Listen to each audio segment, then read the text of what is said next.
Dear students, welcome back. Now I'm going to start the last module, and that is your material science. And in this module, we have primarily three chapters. The first chapter is the quantum free electron theory of metals. Then we have the semiconductor, and finally we have the dielectric.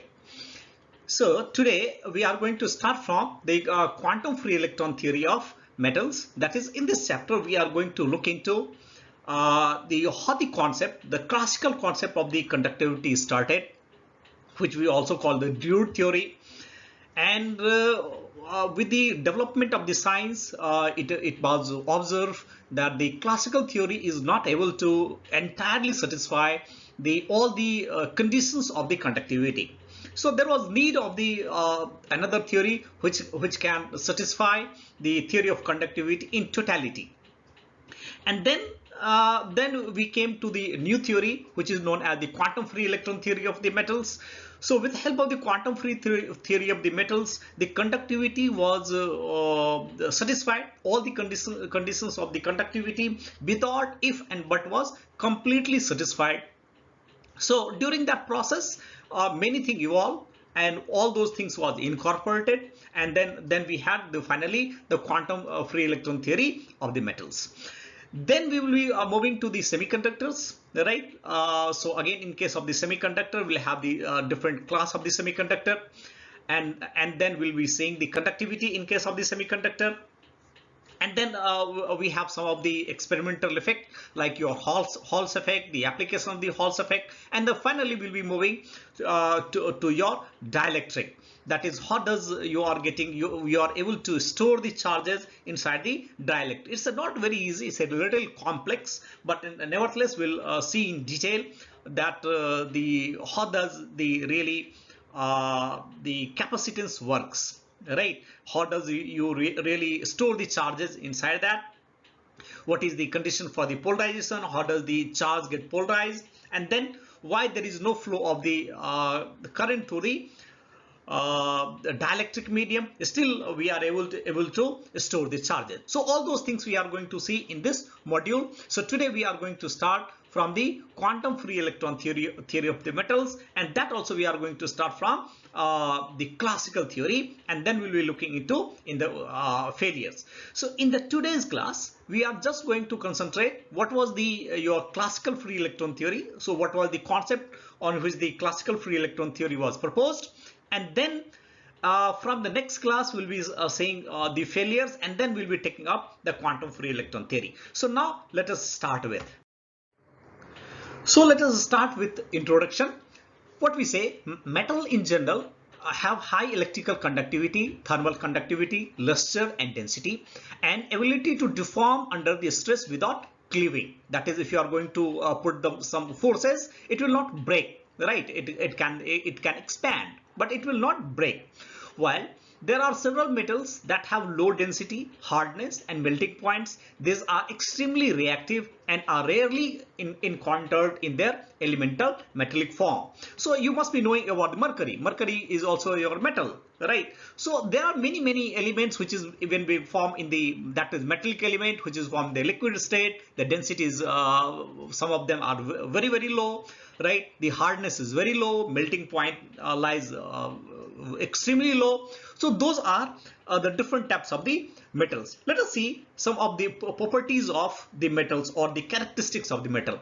What we can say, metal is a chemical element that is good conductor of both electricity and heat. You should not have any confusion in this. It forms a cations and anion bonds with non-metals. So this is one of the good characters, or the which has got the lot of applications. A metal is an element, compound or all alloy characterized by high electrical conductivity. So it is being formed in all the three states, that is in the elemental form, in the compound form, and in the alloys form, with the characterization of the high electrical conductivity. Naturally it has got the heat conductivity as well.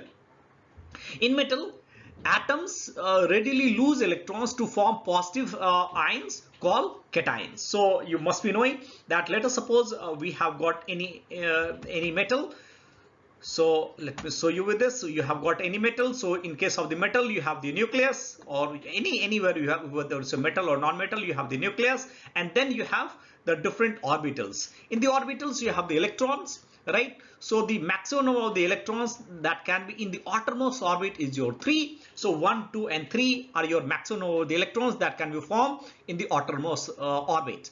So from the outermost orbit, the metals have the tendency to lose the electrons. So this electron can easily come out because it is not bonded with a very strong force, right? So then what is happening here?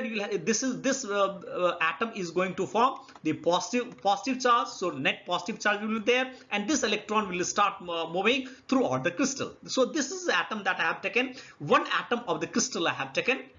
So what is happening here? We have got one positive charge. Similarly, if you have the another one, so another positive charge, nucleus will have the positive charge, another positive charge you will be getting, and in between all these positive charge, the electron which has got liberated, right, that is going to freely move. So randomly it is going to move like this, like this, like this, right? So then what we are saying, we are going to have the formation of the positive charge and negative charge within the crystal, right? And that is called the lattice. So this formation is called your lattice formation. So let us look into some of the more characteristics. Now these anions are surrounded by delocalized electrons, as I have shown you there in the diagram, which are responsible for the conductivity. So these free electrons, also called the delocalized electrons, are responsible for conductivity. This is as per your classical theory. All right.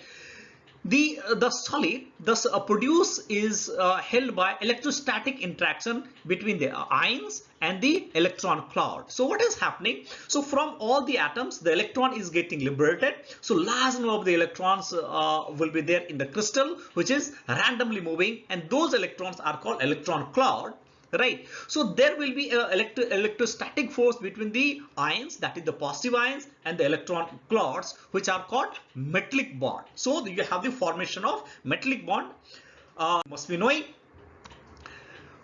We can readily explain several of the important physical property of the metals in terms of the free electron gas. So now what we are saying, all these electrons which has got liberated in case of the metal, right, which is behaving like your electron cloud, is also called as electron gas. So we can treat this as an electron gas, and treating this as an electron gas, we can have the different type of the important physical and chemical properties, including the conductivity. For the motion of the free electrons, the motion of the free electrons is responsible for high electrical conductivity of metals. So these free electrons, or you can say as a electron gas, is freely moving, and that is responsible for your conductivity. Accordingly, the free electrons are often called conduction electron. This is why, because it is they are responsible for conductivity. Therefore, we are also calling as conduction electron. One of the first calculation of the conductivity of the free electron gas was made by Paul Drude in 1900. So 1900, Paul Drude has done some of the mathematical as well as the experimental analysis, right? And that is called your Paul Drude theory of the conductivity. So if they are moving as a gas, then how it is going to give you the conductivity? Let us look into. So this is what I told you. Here you have got the elements. So these are all your metals, right? So these are all your atoms of the metals. So this we have taken, all these are your atoms, right? From the atoms, the electrons have got free, and these electrons are randomly moving. As you can say, these electrons are randomly moving, and then it may be making the collision with the positive charge, because it has already lost some of the electron, right? Some of the electrons, so all of them have become positively charged. All of them are positively charged, and because of this, the electron which has got liberated will be freely moving, right, randomly inside the crystal. So it is not going to form any net transportation of the charge, because if let us suppose one electron is moving in this direction, right? Let me see, it's moving in this direction, the other electron is moving in this direction also, right? So these two are going to cancel each other, so you don't have the net transportation of the electron in any direction, right? However, if we are going to apply some field, which we are going to look into, then these electrons will be moving in a one particular direction, right? So how does these electrons are going to move in the one particular direction, and then there will be a resultant velocity of those electrons, and those resultant velocity will be addressed as your drift velocity, that we are calling as Vd. And naturally here this drift velocity, that is the net direction in which the electron is going to move, will be opposite to the direction of your electric field. So the let us suppose this is your piece of a metal. So here what you do, you apply the electric potential. So let us suppose like this. Just to show you, we have applied the electric potential like this. So naturally the charge, that is the direction of field, is from positive to negative. So this is your positive plate, this you have taken as the positive, this you have taken as the negative. So this will be the direction of your electric field. So if this is the direction of your electric field, then all those electrons are going to move in this direction. So it will always move opposite to the applied field. This is what was proposed by Drude, and let us see how he was able to give the theory for the conductivity, right? That is metallic conductivity. And then in the next class we will look into what was the problem with this, why this could not be accepted as totality, right? So let's start. Let us see into this.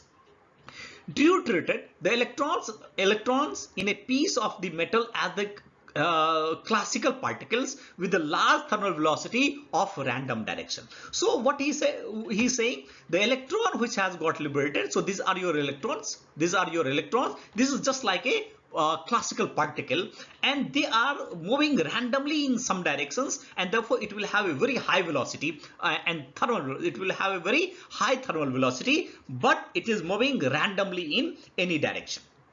Second, the thermal velocity in the electron do not bring about net transport of electric charge. You are not going to get the net transport of the electric charge. As I explained you, if one electron is moving in a positive x direction, another electron is moving in the negative x direction, so you are not getting the net transport of the electric charge.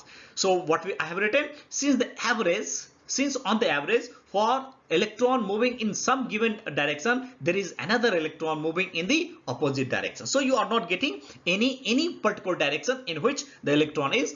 What next?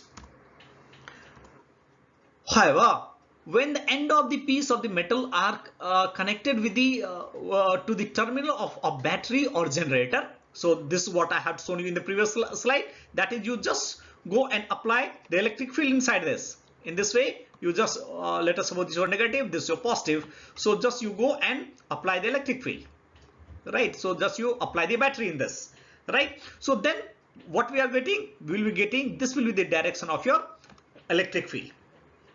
So however, when the ends of the piece of the metal are connected to the terminals of a battery or a generator, an electric field will be produced within the piece of the metal, and under the influence of electric force, the electrons will accelerate in the direction opposite to the applied field. Electric field acquiring an additional non-random velocity in this direction. So now what we are saying, it is a non-random direction because all of them are going to move in a fixed direction. What will be that fixed direction?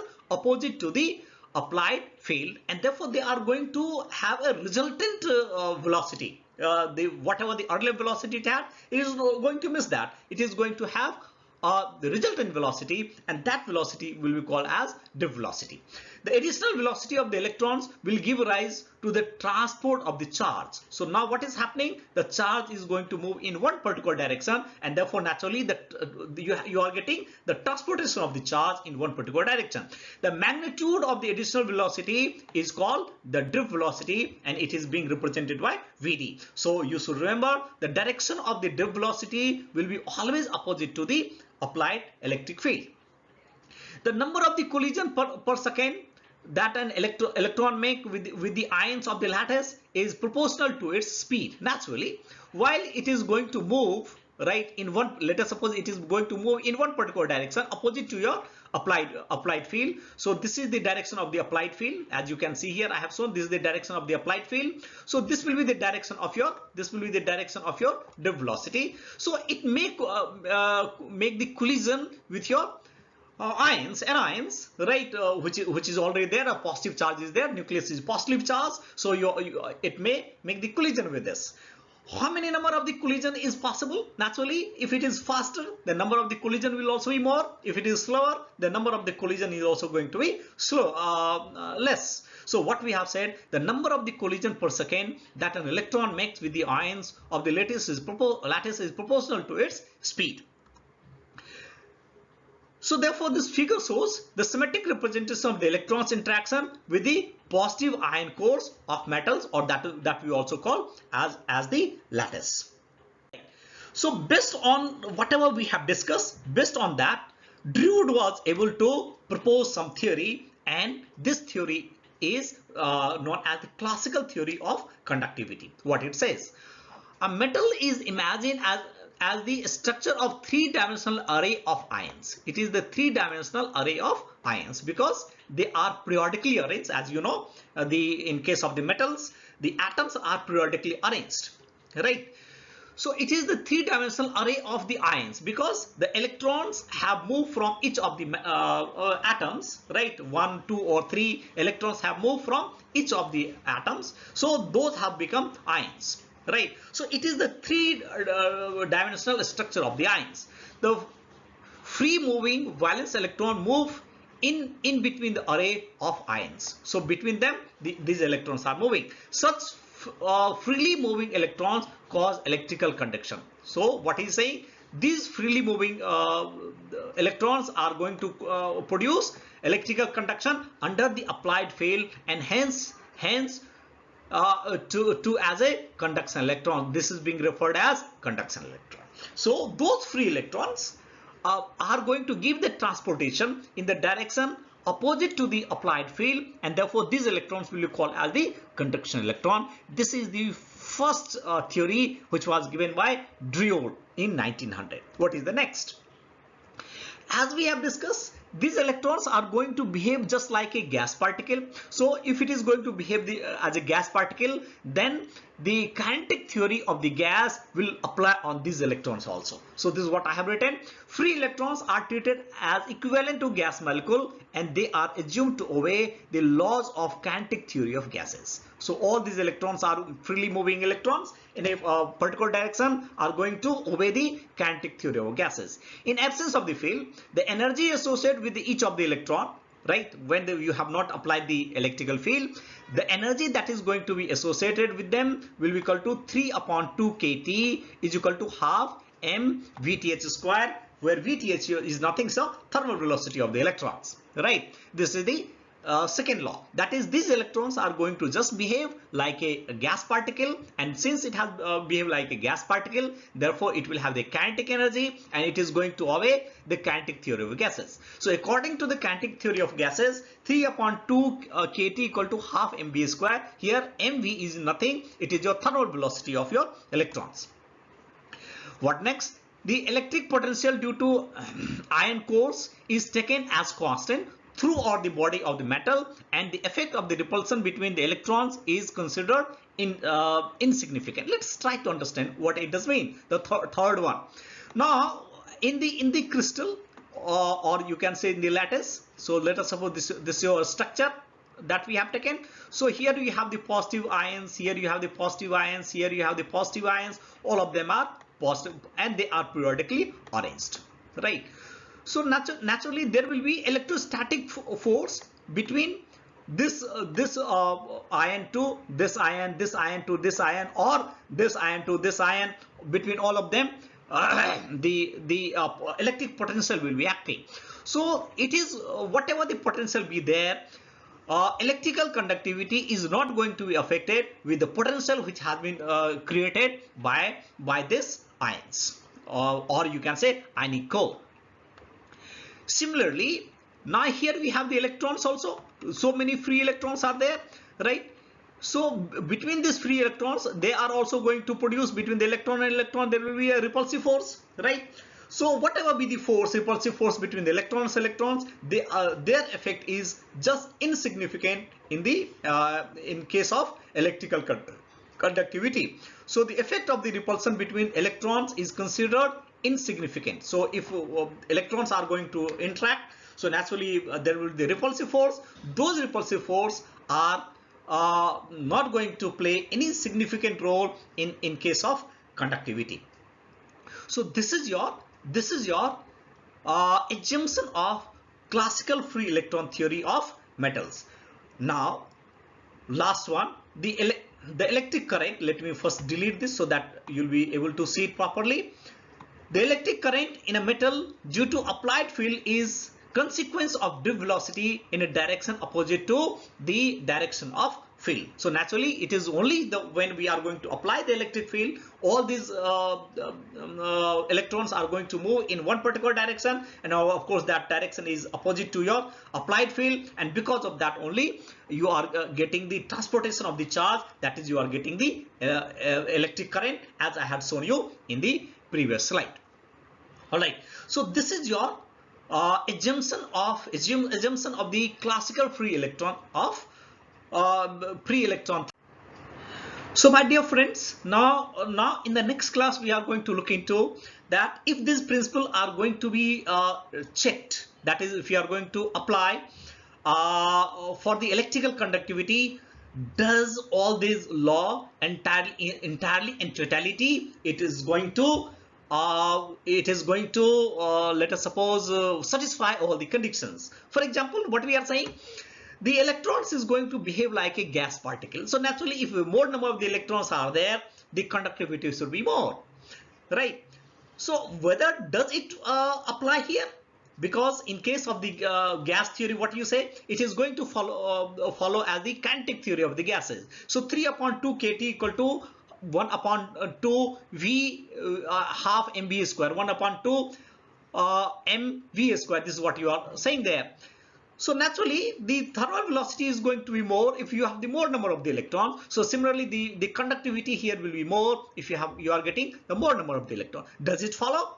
Right, if you are going to apply, does it follow, or it has some problems? All those things we are going to look into. So all these theories that we have written, one by one we will examine whether this theory satisfy all the conditions, or it is going to only satisfy some selected conditions for the conductivity. So this is what we are going to look into in the next class. For that time, keep your excitement. Thank you very much.